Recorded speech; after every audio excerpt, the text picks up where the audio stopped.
El día de hoy les muestro cómo hice este encargo de un plato giratorio con madera reciclada y unas cuantas canicas. Pareciera que por más que uso madera reciclada, no acabo. En este caso quedaron varios pedazos del proyecto del mueble para el estudio. Lo primero que hago es colocar los retazos sobre la mesa de trabajo para ver más claramente cuánto material tengo y saber si es suficiente para el plato. La idea era hacer el plato de alrededor de 50 centímetros de diámetro y cerca de 3 centímetros de altura. Así que medí los retazos y fui descartando los que no fueran suficientemente largos o que no dieran el ancho de al menos 3.5 centímetros, para tener esos 5 milímetros más o menos de tolerancia por cualquier detalle que se presente. Luego junté las tablas a lo ancho para darme una idea de cuántas piezas habría que unir para dar los 50 centímetros de diámetro. Con las piezas seleccionadas, lo que sigue es cortar todas al mismo ancho de 3.5 centímetros. Vuelvo a acomodar las piezas sobre la mesa para pasar al siguiente proceso, que es cortar a 51 centímetros de largo las piezas usando la sierra de inglete y un tope para cortes repetitivos.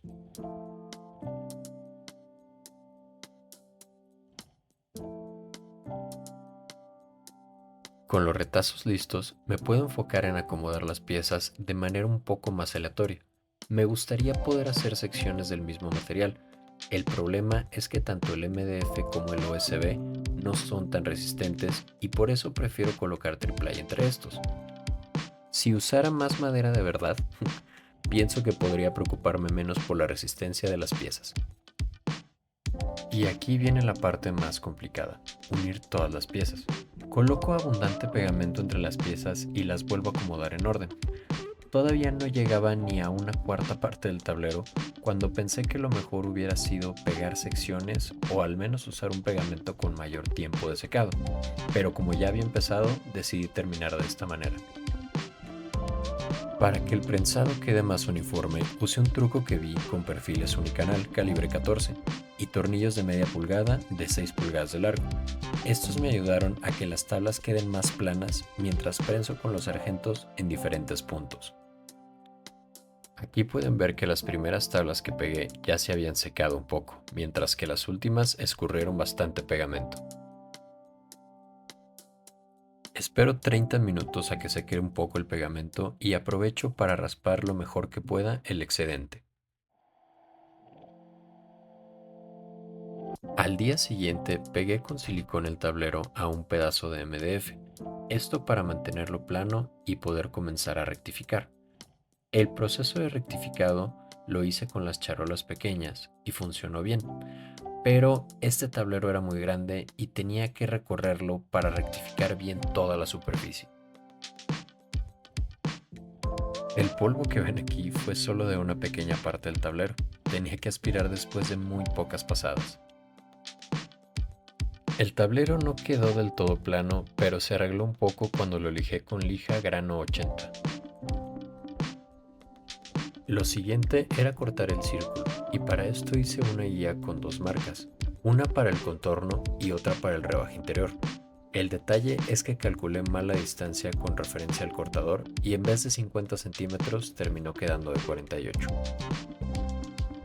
Y también tuve que aspirar después de cada 2 o 3 pasadas más o menos. Decidí no cortar por completo el círculo para tener mayor superficie de referencia al momento de hacer el rebaje. Intenté rebajar material con la broca Forstner, pero el problema es que la punta de la broca tiene unos 3 milímetros de largo, así que decidí mejor rebajar todo con el router.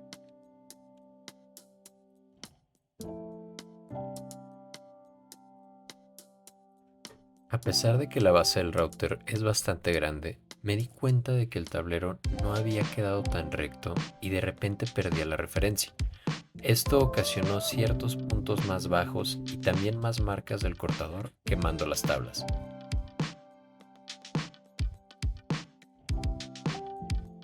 Para emparejar y limpiar la superficie tuve que lijar mucho más de lo que esperaba. Con la parte superior lista, ya solo quedaba terminar de cortar el círculo por la parte de abajo. A pesar de que usé la misma guía y el mismo centro, el corte no quedó bien referenciado y creo que fue porque la perforación del centro no quedó recta.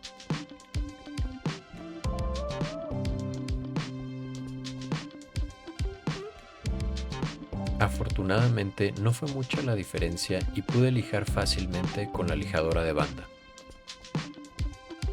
También aproveché para resanar con pasta automotriz algunas partes rotas o con hendiduras profundas. Para la base utilicé un pedazo de MDF que tenía perforaciones ocultas y tuve que colocar tarugos para taparlas y luego cortar al ras antes de comenzar a cortar el contorno con el router.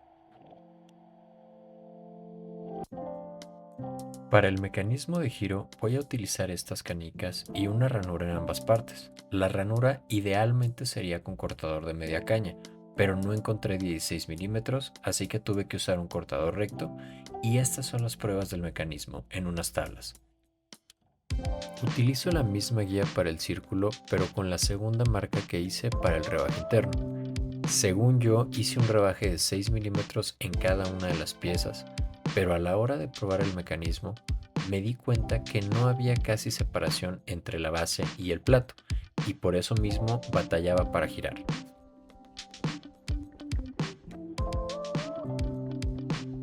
Pensando en que tal vez con el acabado se podría compensar la separación, comencé a lijar y a preparar las piezas. Para el plato, aparte de la pasta automotriz, utilicé resanador para los pequeños defectos, particularmente para tapar los poros del OSB.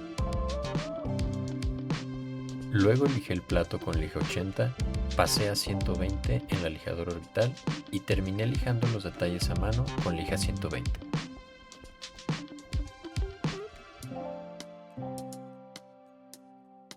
Después de limpiar las superficies, apliqué poliuretano base agua al plato, asentando con lija 320 después de las primeras dos capas y sin lijar en las últimas dos, para un total de 4 capas. Para la base, usé la misma pintura base agua que probé en el proyecto de la barrera, y he de decir que me gustó más cómo quedó sobre el MDF que sobre el metal. Como la pintura no fue suficiente para compensar lo que rebajé de más en la ranura, tuve que imprimir un aro en 4 partes y luego pegarlo tanto en la base como en el plato. Y este es el resultado. Un plato giratorio para centro de mesa que definitivamente en mi pequeña mesa no va a necesitarse, pero sí en un comedor más grande. Tenía pendiente de que las canicas no funcionaran como esperaba, pero me sorprendió lo bien que giraba el plato. Tal vez el único detalle es el sonido que hace.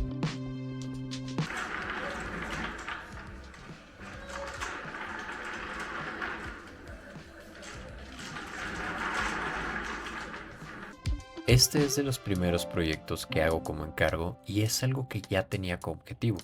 Lo que me detiene a hacer encargos así es qué podría pasarle al producto si el acabado no queda bien o si se daña por mi falta de experiencia.